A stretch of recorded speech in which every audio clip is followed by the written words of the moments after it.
अस्सलाम वालेकुम अब्दुल कादिर भाई, ठीक ठाक हैं आप? जी अल्लाह का शुक्र। वालेकुम आप अस्सलाम। कितने दिन हो गए कनाडा से आए हुए हैं? कनाडा से आए हुए हमें तकरीबन 20 दिन हो गए। क्या फ़र्क महसूस किया आपने वहाँ और यहाँ में, अभी जो 1 साल बाद आप तशरीफ़ लाए उसमें? आसमान ज़मीन का फ़र्क है दोनों जगहों पे। हम जो हैं पाकिस्तान में बेहतरी की तरफ कम जा रहे हैं, गिराव की तरफ हम लोग ज़्यादा हैं। ये तो तकलीफ़ दे सूरत हाल है। बहुत ज़्यादा, बहुत ज़्यादा। और ये हमारा आपको मुल्क है और हम चाहते हैं कि हम इस मुल्क को छोड़ के ना जाएं, लेकिन मजबूरी है, क्या करें। आपने तो अपनी जड़ें भी यहाँ बरकरार रखी हैं, उन्हें भी आपने अभी तक नहीं निकाला। नहीं, क्यों, कैसे निकाल सकते हैं? बहुत मुश्किल है ये। जबकि वहाँ इस्टेब्लिश्ड हो गए हैं आप। बिल्कुल।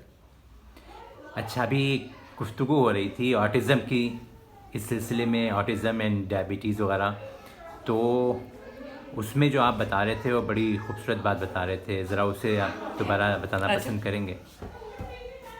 आप रिकॉर्ड कर रहे हैं ऑटिज़म और इनके बारे में। आ जाओ, आ जाओ, तुम ज़्यादा बेहतर हाँ। तरीके से बताओ। ये देखिए, डॉक्टर अस्मा। हाँ, क्या है? हाथ नहीं लगाइएगा। हाँ, ये वो दूध है। सामने दरख्त है, उसमें चीकू की तरह अरे चीज वो है। पूरा रिकॉर्ड कर रहे हैं। अच्छा, मैं ये हाथ धो कोई के बात आती आ नहीं। जाओ, जल्दी से हाथ धो कर आओ। जी, आप, मैं बोल रहा था कि ऑटिज़म के बारे में जो एक हमारे यहाँ तो ये तस्वुर ही नहीं है, इसे अगर बीमारी कहा जाए तो कोई मानने को तैयार नहीं होगा हमारे यहाँ। कोई माँ बाप एक्सेप्ट नहीं करता कि ऑटिज्म, जिनको नॉलेज है ऑटिज्म क्या चीज़ है, मतलब ये यहाँ पे नहीं, बाहर के अंदर भी ये हमारी पॉपुलेशन जो है, गोरे तो नहीं, गोरे एक्सेप्ट करते हैं इस चीज़ को, लेकिन हमारी जो पॉपुलेशन है, इंडिया, पाकिस्तान, बांग्लादेश, श्रीलंकन्स, ये लोग जो हैं ये बड़ी मुश्किल से एक्सेप्ट करते हैं। वो चाहते हैं कि ये लेबल ना लगे उन बच्चों के ऊपर। जो बहुत माइल्ड हैं उनके ऊपर तो ना लगे, जो जो एडवांस के अंदर हैं तो उनके लिए तो आप कुछ नहीं कर सकते। आ जाओ अस्मा, अब आप बताओगी ना ज़्यादा बेहतर तरीके से ऑटिज्म और डॉक्टर अस्मा। आ जाओ, इधर बैठो, आ जाओ। डॉक्टर अस्मा, मेरी तो अपियाँ हैं। अस्सलाम वालेकुम। हम बच्चों को देखते हैं जो कि बोल नहीं पाते वक्त पे, चल नहीं पाते, जिनको गुस्सा बहुत ज़्यादा दूसरे बच्चों की निस्बत ज़्यादा आता है, और उनको जिसको हम सेंसिटिविटीज़ कहते हैं, साउंड सेंसिटिविटीज़ होती हैं, टेक्सचर सेंसिटिविटीज़ होती हैं, स्मेल सेंसिटिविटीज़ कम होती हैं, ज़्यादा टेक्सचर सेंसिटिविटीज़ का ये मतलब है कि वो ख़ास किस्म की ग़िज़ा खा सकते हैं, दानेदार ग़िज़ा कभी नहीं खा पाते हैं, और सबसे ज़्यादा जो होता है वो सोशल स्किल्स डिले होता है, जिसका ये मतलब है कि वो बच्चे आँख नहीं मिला पाते हैं, सलाम नहीं कर पाते, दूसरे बच्चों के साथ खेलने की सलाहियत नहीं है उन बच्चों में, ये अकेले रहते हैं, अपने आप में रहते हैं, और इसके मुख्तलिफ कैटेगरीज है, या हम कह सकते हैं सिवेरिटी है। सो ये एक स्पेक्ट्रम है। इस स्पेक्ट्रम को, इस कलेक्शन ऑफ सिम्टम्स को हम ऑटिज़म स्पेक्ट्रम डिसऑर्डर कहते हैं। Autism spectrum disorder, mild autism, moderate and severe autism. जो सीवियर ऑटिज़म स्पेक्ट्रम डिसऑर्डर है उसमें बच्चों के पास बोलने की बिल्कुल सलाहियत नहीं होती है, वो नॉन वर्बल होते हैं, एजिटेशन होता है, एग्रेशन भी होता है कभी कभी, और रेपिटेटिव मूवमेंट्स होते हैं। रेपिटेटिव मूवमेंट्स के ये मतलब है कि या तो वो रॉकिंग करेंगे, या हैंड फ्लैपिंग होती है, या थ्रोट क्लियरिंग होती है, उनको बार बार गला साफ करते रहेंगे। लेकिन जो मोस्ट कॉमन रेपिटेटिव मूवमेंट्स हैं वो आपका ये, इसको रॉकिंग कहते हैं। कुछ बच्चे हेड बैंगिंग करते हैं, गुस्से खाते हैं, अपने आप को ज़मीन के ऊपर फेंक देंगे और रोना शुरू कर देंगे, और माँ बाप ये समझते हैं कि ये पता नहीं क्यों इतना गुस्सा खा रहा है। ये पार्ट ऑफ सिम्टम कॉम्प्लेक्स है, जो सीवियर ऑटिज़म स्पेक्ट्रम डिसऑर्डर का पार्ट। ये बर्थ से ही होता है बच्चे? ये बर्थ से होता है, लेकिन जो वजह हमें समझ में नहीं आ रही है कि ये बच्चे पैदा बिल्कुल नॉर्मल होते हैं, पल भर बिल्कुल सही रहते हैं, 12 महीने पे चलना शुरू करते हैं, 18 महीने पे 2-4 लफ्ज़ बोलना शुरू करते हैं, लेकिन 18 महीने के बाद बोलना बंद करते हैं, जिनको हम कहते हैं developmental regression. Most common presentation of autism spectrum disorder is around 18 months of age, which presents as developmental regression. By 24 months of age, these kids stop speaking. They have significant social difficulties. They cannot make eye contact. They are mostly in their own world and have associated repetitive movements, which most commonly is either rocking, head banging, or hand flapping. Speech development, mild autism spectrum disorder, most of these kids with good support system can have reasonable speech but will need speech therapy.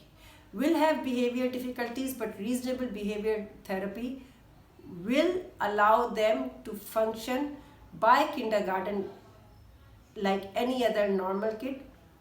However, will continue to have social difficulties, which means will have limited eye contact, limited circle of friends. They are more comfortable with only one friend or two friends. So these are not the kids that will go to school and can sit in a circle time and participate in class activities. So the teachers of these kids need to know they have social difficulties, so they do not pinpoint them in the class or point and ask questions, because they get really nervous answering questions in the big class. However, if you take them one-on-one, they are able to answer questions very well. They are able to participate in class activities, but what I would say, more on a one-on-one basis. Is it reversible? Usually no, but it can be improved. There is no, we do not yet have any treatment for autism spectrum disorder. We have therapies available that can improve symptoms significantly in mild to moderate category. Moderate category, much better, but the worst is the severe autism spectrum disorder, where these kids are non-verbal, very limited ability to speak, limited ability for social interactions. But the worst thing is behavior problems that they have, and mostly, as I said, aggression or agitation. And sometimes we have to, along with therapies, we have to medicate them. What are reasons behind it? We yet do not know the cause. Few children with autism spectrum disorder have associated genetic abnormalities. What we are now doing for the last 10 years is we are doing chromosome testing. As I said, only 0.1, or maybe my stats would be wrong, I would say between 0.1 to 0.5% of kids have chromosomal deletions or chromosomal duplications, which means, say on chromosome 1 they have a gene missing, so that is chromosomal deletion, and that missing genetic material we think may be contributing to autism or their developmental profile. Duplication is, instead of one gene there are double genes on that, so which we call as chromosomal duplication. As I so said, is it hereditary issue? So it is not genetic. However, if there is a sibling who have autism, or there is a cousin, if there is another family member who has autism, the chances always increases. But as I said, we yet do not know what causes autism spectrum disorder. We yet do not know what is the true prevalence of autism spectrum disorder, though we have calculated, and in the last 5 years, I would say, more so, I would say since COVID, we have seen a lot of cases of autism spectrum disorder. I don't know if it was the social isolation that has impacted. Maybe. Lack of social stimulation, if that is one of the cause. But as I said, we do not yet know what the reason is why these children do not speak or have the difficulties that they present. Autism was, I would say, in the last, we have learned more and more about autism spectrum disorder in the last 20 to 30 years. Speech delay, isolated expressive speech delay was always present, which we thought was due to lack of stimulation. कहते हैं ना कि बच्चे घर के अंदर अकेले रहते हैं, अकेला बच्चा रहता है, खेल नहीं रहा है, इसलिए बच्चा बोल नहीं रहा, या ये कि एक कंसेप्ट ये था लड़के देर से बोलते हैं. सो ये आइसोलेटेड एक्सप्रेसिव डिले है. अगर हम स्टिमुलेट करें, दादी नानियाँ बोलना शुरू करें, वो नेचुरल स्पीच थेरेपी है, वो बच्चे बोलना शुरू कर देते हैं.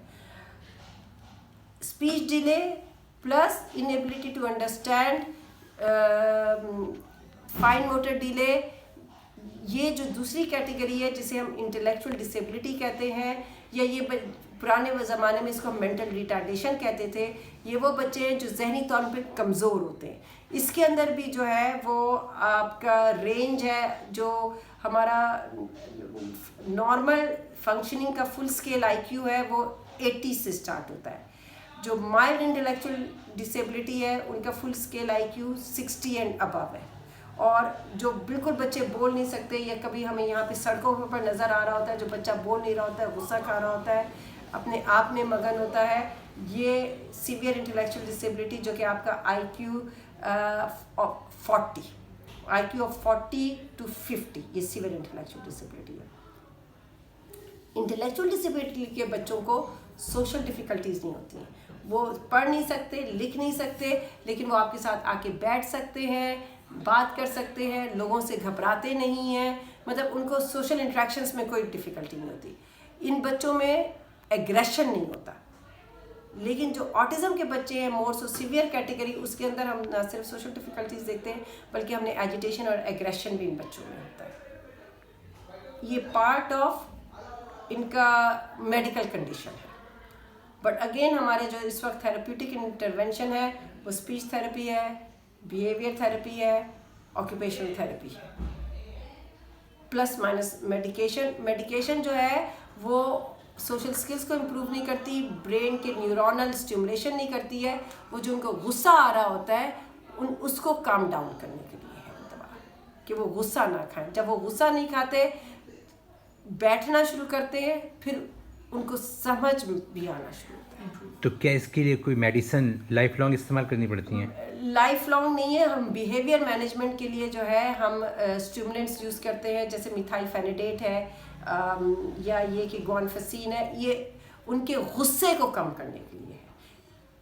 उनका जो सोशल स्किल्स है या उनका जो दिमाग की कमज़ोरी है उसको इम्प्रूव नहीं करते, कर नहीं सकते, उसका नहीं कर सकते। उनके लिए जो है वो जो ब्रेन स्टिमुलेशन जो हम थेरेपीज़ कह रहे हैं, जो कि स्पीच थेरेपी है, ऑक्यूपेशनल थेरेपी है, बिहेवियर थेरेपी है, और फिर रीडिंग है। रीडिंग स्किल्स को आप जो है, अगर हम इन बच्चों को बार बार बताएं, जो दूसरी चीज़ें ये भूल जाते हैं। अगर हमने आज इनको कहा है दिस इज़ अ कैट, कल पूछेंगे तो ये फिर भूल जाएंगे दिस इज़ अ कैट। तो दे नीड फ्रीक्वेंट रिमाइंडर्स। क्या ऐसा मुमकिन हो सकता है कि कोई स्टूडेंट ऐसा है, कोई बच्चा है कि जो मैथमेटिक्स में बहुत ही एक्स्ट्राऑर्डिनरी है लेकिन किसी और सब्जेक्ट में वीक है? और ना सिर्फ ऑटिज़म के बच्चे, attention deficit hyper activity disorder के भी बच्चे जो है उनमें कभी कभी सेलेक्टिव क्या कहेंगे स्ट्रेंथ्स होती है, या जिनको हम लर्निंग डिसेबिलिटीज़ कहते हैं। लर्निंग डिसेबिलिटीज़ अगर उनको वो रीडिंग डिफ़िकल्टी है तो वो पढ़ नहीं पाएंगे। ये डिसलेक्सिया है जैसे जो है, ये वो समझ नहीं पाते, उल्टा लिखते हैं, बी को उल्टा कर देंगे, जी को उल्टा कर देंगे। मौलाना तारिक जमील के साहबजादे को भी यही मर्ज था ना?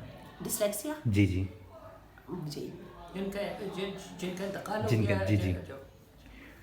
तो उसके बारे में मौलाना तारिक जमील साहब का फरमाना था कि उस बच्चे में ये खूबी थी कि बहुत ज़हीन था, सब कुछ था, लेकिन वो पढ़ नहीं सकता था, तो रीडिंग डिफ़िकल्टी थी।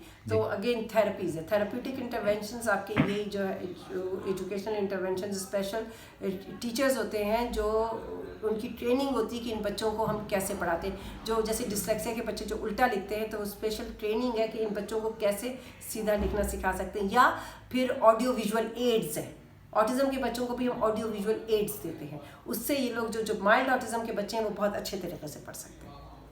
इनके लिए स्पेशल स्कूल होना चाहिए, स्पेशल स्कूल्स है, स्पेशल क्लासेस होनी चाहिए। नॉर्मल क्लासेस में उनके जो है ना मिक्सअप मुश्किल होती है, क्योंकि उनको सोशल ऑटिज़म के बच्चों को जो उनका सिग्निफिकेंट लिमिटेशन है वो सोशल स्किल्स है।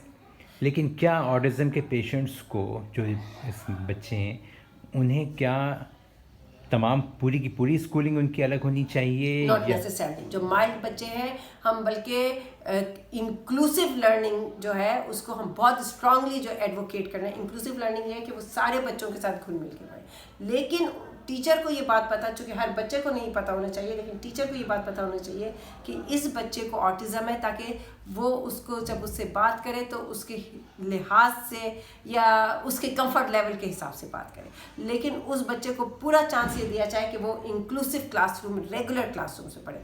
जो स्पेशल क्लासरूम्स हैं, जो सीवियर ऑटिज़म स्पेक्ट्रम के बच्चे हैं, जो बैठ नहीं सकते हैं, जो क्लास को डिस्टर्ब करेंगे, जब भी उनके लिए हम स्पेशल क्लासरूम्स रेकमेंड कर रहे हैं, ताकि फिर टीचर उन पर ज़्यादा तवज्जो दे सके और कम से कम लाइफ स्किल्स उसको सिखा सके। लाइफ स्किल्स का मतलब सड़क कैसे सेफली क्रॉस करते हैं, वॉशरूम कैसे जाना है, अपने बर्तन जो है आप कैसे क्लीन अप करेंगे, शावर कैसे लेंगे, टूथब्रश कैसे करेंगे। क्या इन पेशेंट्स में इसका भी मसला होता है? सीवियर ऑटिज़म के नहीं, अपना पर्सनल हाइजीन को नहीं देख पाते, तो वो ये लाइफ स्किल्स ट्रेनिंग करनी होती है उनको। लेकिन सीवियर ऑटिज़म के बच्चे जो है अगर नॉन वर्बल है तो हम उनको life skills training bye grade 12, grade 10, grade 11, grade 12 तक अगर उनको हम अच्छी स्कूलिंग दें, यानी स्पेशल स्कूल्स, तो वो इंडिपेंडेंट लिविंग उनकी हो सकती है। यानी ये कि अपने आप का ख्याल कर सकते हैं, अपने पर्सनल हाइजीन का ख्याल कर सकते हैं, जिसको कहते हैं ना activities of daily living, independently वो फंक्शन कर सकते हैं। लेकिन वहाँ पे दूसरा ये भी है ना कि जो ऑटिज़म के जो सीवियर हैं और वो नहीं कर सकते, तो गवर्नमेंट की तरफ से फंडिंग्स अवेलेबल है उनको, और स्पेशल सपोर्ट टीचर के अलावा जो वर्कर्स हैं जो कि आते हैं आपके पास, आपको बाहर लेके जाते हैं, आपको जहाँ जो भी काम बस में बिठाना है, हॉस्पिटल लेके जाना है, वो सारी की सारी चीज़ें वो इनके साथ करते हैं। मतलब गवर्नमेंट की तरफ से एक फंडिंग है जो कि उस बच्चे के लिए अप्रूव्ड होती है और वो बच्चा उस चीज़ को वो यूज़ कर सकता है। बदकिस्मती से हमारी सोसाइटी में तो इस मर्ज़ की अवेयरनेस आम लोगों में है ही नहीं, और जो हमारे वो अफराद हैं कि जो एजुकेशन के प्रोफेशन से वाबस्ता हैं, उनमें 90% स्पेशली प्री स्कूलिंग और प्राइमरी स्कूलिंग, उसमें 90% टीचर्स को इसके बारे में कुछ नहीं पता। टीचर एजुकेशन होनी चाहिए। नहीं, हमारे वहाँ पे तो कनाडा के अंदर जो इस तरह के बच्चों की जो क्लासेस होती हैं वो ट्रेन टीचर्स हैं, स्पेशल किसी टाइप के बच्चों को हैंडल करना वो मल्टी डिसिप्लिनरी सेटिंग है, जिसके अंदर स्पेशल नीड्स टीचर की ट्रेनिंग होगी, उसके साथ जो है ऑक्यूपेशनल थेरेपिस्ट होगी, बिहेवियर थेरेपिस्ट और स्पीच थेरेपिस्ट और असिस्टेंट भी होती है और टीचर हेल्प करते हैं। और क्लासेस बड़ी नहीं होती, स्मॉल क्लासरूम साइज, ज़्यादा से ज़्यादा 10 बच्चे होंगे उस क्लास के अंदर, इससे ज़्यादा नहीं होंगे। डॉक्टर साहब, ये ज़्यादा बेहतर नहीं है कि हर टीचर को, ख़ास तौर पर प्री स्कूलिंग के टीचर्स को ख़ास तौर पर और प्राइमरी के, कि हर टीचर को इसके बारे में ट्रेन किया जाए और उन्हें नॉर्मल एजुकेशन सिस्टम में ही इंडक्ट किया जाए? क्या ये ज़्यादा बेहतर नहीं होगा? Totally agree. जब भी हम कहते हैं ना इंक्लूसिव लर्निंग, और जो बच्चे 18 मंथ्स पे नहीं प्रेजेंट होते, जो माइल्ड ऑटिज्म स्पेक्ट्रम डिसऑर्डर है, हाई फंक्शनिंग ऑटिज्म है, वो फिर जाके ग्रेड 3, ग्रेड 4 के अंदर प्रेजेंट होते हैं। चूँकि उनको डिफ़िकल्टीज हो रही होती हैं, लेकिन चूँकि वो छोटे बच्चे होते हैं, लोग ये समझते हैं अच्छा हाँ भाई ये छोटे हैं, अभी बच्चा सीख जाएगा। लेकिन जब वो ग्रेड 3, ग्रेड 4 पे एक्सपेक्टेशन ज़्यादा होती है, बच्चों पे जिम्मेदारी ज़्यादा आती है, तो वो स्पेशली जो है जो सोशल एनवायरनमेंट है, अगर उनको बच्चों को ये कहा जाए भाई आके तुम क्लास में प्रेजेंट करो, या भाई अपना होमवर्क दिखाओ, या ये कि आज तुमने ऐसे क्या लिखा है, तो वो इतने घबराते हैं कि वो क्लास के आगे ये बिल्कुल नहीं कर पाते, और टीचर को जैसे सवाल जवाब क्वेश्चन आंसर होता है वो नहीं कर पाते हैं। चूँकि जैसे हम कह रहे हैं कि जो ऑटिज्म का जो मेजर प्रॉब्लम है वो सोशल इंटरेक्शंस है, तो जो टीचर के साथ भी वो बच्चा कर रहा है वो सोशली इंटरेक्ट कर रहा है ना। अगर जब टीचर सवाल जवाब कर रही है या इंग्लिश का कोई क्वेश्चन पूछ रही है, तो उस वक्त वो इतना घबराता है कि वो जवाब नहीं दे पाता है, और फिर टीचर ये समझती है इसे आता नहीं है, या फेल हो जाएगा। तो ऐसे बच्चों की फिर पहचान और फिर इनको सपोर्ट करना, क्योंकि ये स्पेशल सेट यानी 1-on-1 सेटिंग्स के अंदर दे परफॉर्म वेरी वेल। ऐसे टीचर्स को आपका क्या ख्याल है कि कितना टाइम दिया जाए कि वो ट्रेंड हो जाएंगे? प्री प्राइमरी के टीचर्स को, कि जो आम तौर पे प्री प्राइमरी के सब्जेक्ट्स के तो एक्सपर्ट्स हैं, लेकिन इस तरह की डिजीज़ से रिलेटेड उन्हें ट्रेन करना हो तो कितना टाइम देखिए जो स्पेशल नीड्स की ट्रेनिंग्स हैं जो दीगर ममालिक में, वो तो इवन 2 ईयर्स की ट्रेनिंग प्रोग्राम्स है, जैसे टीचर्स ट्रेनिंग प्रोग्राम होता है। लेकिन मैं ये समझती हूँ कि इवन अगर हम 3 मंथ्स का एक क्रैश कोर्स टाइप दे दें, जिसके अंदर हम ये बता दें कि इस किस्म के ये बच्चे गलत नहीं है, चूँकि यहाँ के ऊपर हो सकता है टीचर कहे अरे ये तो नालायक है, निकम्मा है, इसको घर रखो। चूँकि हमारे पास 2-4 बच्चे लाहौर से ऐसे आए हैं जिनको टीचर ने मना कर दिया कि कल तुमसे स्कूल नहीं भेजोगे, और क्लास 1 क्लास 2 तक वो बच्चे स्कूल गए नहीं, चूँकि किसी स्कूल ने उन्हें एक्सेप्ट नहीं किया, चूँकि टीचर्स के पास ये अहलियत ही नहीं थी कि वो इन बच्चों को कैसे डील कर सकें। तो इवन स्कूल के पास भी नहीं, स्कूल के पास भी ये अहलियत नहीं थी कि वो इस चीज़ को और स्पेशल नीड्स क्लास और उसके लिहाज से वो डिज़ाइन करें कोई चीज़। इन बच्चों पे बहुत मेहनत करना पड़ती है, और वो जो टीचर्स होती हैं, हाँ वो ट्रेन तो होती हैं, लेकिन हर ह्यूमन में जैसे मैं ये कहना चाहूँगी कि हर शख्स में ये सलाहियत नहीं है। तो जो स्पेशल नीड्स की टीचर्स होती हैं उनके अंदर भी कुछ अंदर से कुदरती सलाहियत भी होती है, और फिर ट्रेनिंग भी होती है। और दूसरा मेजर जो प्रॉब्लम है ना, जो हमारे मुल्क के अंदर हम टीचर्स को इतना पे ही नहीं कर रहे कि वो एक्स्ट्रा एफर्ट्स करें। ऐसे टीचरों को आप लोगों की तनख्वाहें बेहतर होनी चाहिए टीचरों की, ताकि वो रिस्पॉन्सिबिलिटी को एक्सेप्ट करें। कम पैसों के अंदर आप एक्स्ट्रा रिस्पॉन्सिबिलिटीज़ नहीं दे सकते। वहाँ के अंदर टीचरों की जो तनख्वाहें हैं वो ठीक ठाक हैं कनाडा में। जी, और उसके बाद जो है वो गवर्नमेंट ऐसे बच्चों के लिए फंडिंग्स करती है जो आपको वहाँ पे मिलता है, फिर उसी के लिए ऐसे डिफरेंट थेरेपीज़ उनको मिलती हैं। अब यहाँ पे आप कह देंगे कि आप जो ये थेरेपीज़ लीजिए, अब वो प्राइवेटली जाके लेंगे, हो सकता है वो अफोर्ड ही नहीं कर सके वो थेरेपी। वो तो रिच ही लोग अफोर्ड कर सकते हैं, छोटे जो मिडिल क्लास है, लोअर मिडिल क्लास है, वो तो डॉक्टर के पास भी नहीं जा सकता, स्पेशलिस्ट के पास। हमारे यहाँ वैसे केसेस रिपोर्ट तो बहुत ही कम हुए हैं, तो क्या इसका ये मतलब है कि बहुत कम अफराद में ये मर्ज़ पाया जाता है? मैं ये नहीं समझ, रिपोर्टिंग जो है एज सच हमारे पास नेशनल हेल्थ केयर सिस्टम नहीं है। तो चूँकि हमारे पास एक नेशनल हेल्थ केयर सिस्टम नहीं है, तो अगर फिजिशियंस जो हैं वो रिकग्नाइज भी कर रहे हैं, डॉक्यूमेंटेशन नहीं है, तो स्टैट्स नहीं बन रही है। मेरे ख्याल में जो सबसे स्ट्रॉन्ग क्या कहेंगे पार्टी जो है जो इन बच्चों की मदद कर सकती है, वो स्कूल टीचर्स हैं। चूँकि अगर डॉक्टर के पास नहीं जाते, What about mother? माओ को भी ट्रेनिंग नहीं है, क्योंकि माएँ भी अगर ससुराल में रह रही हैं, सास ही कह रही है अरे तो इसको तो आता ही नहीं है, ये तो इसने अपने बच्चे ख़राब कर दिए। क्या पता वो बच्चे ख़राब नहीं हो, क्या पता वो डेवलपमेंटल डिले का बच्चा है जो इसलिए चिड़चिड़ा रहा है, गुस्सा खा रहा है या बोल नहीं रहा है, नहीं कर रहे हैं ना यहाँ पे। तो लेकिन जो आपके जो किंडरगार्टन, नर्सरी, ग्रेड 1, ग्रेड 2 के टीचर्स हैं, इनके पास बहुत पावर है, चूँकि ये रोज़ाना बच्चे देख रही हैं। और फिर हमारे जो टीचर्स हैं वो हर तबके के अंदर हैं, चूँकि स्कूल आपका जो है वो कच्ची आबादी में भी बना हुआ है, जो हमारा इंटीरियर है उसके अंदर गवर्नमेंट स्कूल्स भी बने हुए हैं, और जो बड़े शहर हैं उसके अंदर एक्सपेंसिव प्राइवेट स्कूल्स भी हैं। तो अगर हम जो मिनिस्ट्री ऑफ एजुकेशन है वो एक स्पेशल नीड्स प्रोग्राम बनाए, डजेंट मैटर कि आप 2 लाख वाले स्कूल में जा रहे हैं या 2 रुपए वाले स्कूल में जा रहे हैं, अगर इस जैसे कि एक टीचर्स ट्रेनिंग प्रोग्राम है, तो जो टीचर्स ट्रेनिंग प्रोग्राम है ये बीएड है, ये जो एजुकेशन सिस्टम है, अगेन डजेंट मैटर आप 50,000 वाले स्कूल में जा रहे हैं, स्कूल बीएड टीचर्स बीएड किए हुए हैं। तो इसी तरह जो है अगर एक स्पेशल नीड्स प्रोग्राम या डिप्लोमा जो है वो बीएड के अंदर इनकॉर्पोरेट कर दें, तो ये टीचर्स जो है ये फिर सेलेक्ट कर सकती है, और फिर बजाय इसके कि वो ये कहें कि इस बच्चे को घर ले जाओ, घर बिठाओ, हम इन बच्चों को उन स्पेशल एजुकेशन के अंदर तालीम कम से कम इतनी दे सकते हैं कि लाइफ स्किल्स सिखा दें कि ये अपने पैरों पे खड़े हो जाए, माजूर करके सड़कों के ऊपर हाथ पैर तोड़ के ना जान दिए जाए। ऐसे बच्चों के लिए आपका क्या ख्याल है कि फिजिशियन ज़्यादा अहम है या टीचर? मेरे ख्याल में टीचर, लेकिन डायग्नोसिस आपकी फिजिशियंस बनाएंगे, लेकिन ये कि जो आपका चूँकि जैसे मैंने कहा कि जो middle class high middle class हैं ये तो जाते भी नहीं हैं, और एक टैबू जिसे कहते हैं, तो ये नहीं चाहते कि मेरे बच्चे जो है वो चूँकि बोल नहीं पा रहा है या गुस्सा खा रहा है तो मैं अपने पड़ोसी को बताऊं या किसी और को बताऊं। लेकिन जब वो टीचर के साथ बात करेगी वो तो एक कॉन्फिडेंशियलिटी है, और टीचर जो है वो तो कॉन्फिडेंशियलिटी मेंटेन करेगी, तो हम उस बच्चे की हेल्प कर सकते हैं, उस बच्चे को मॉडिफाइड लर्निंग प्लान के थ्रू हम उसको सक्सेसफुल बना सकते हैं। Correct, thank you very much, बहुत बहुत शुक्रिया आप दोनों का।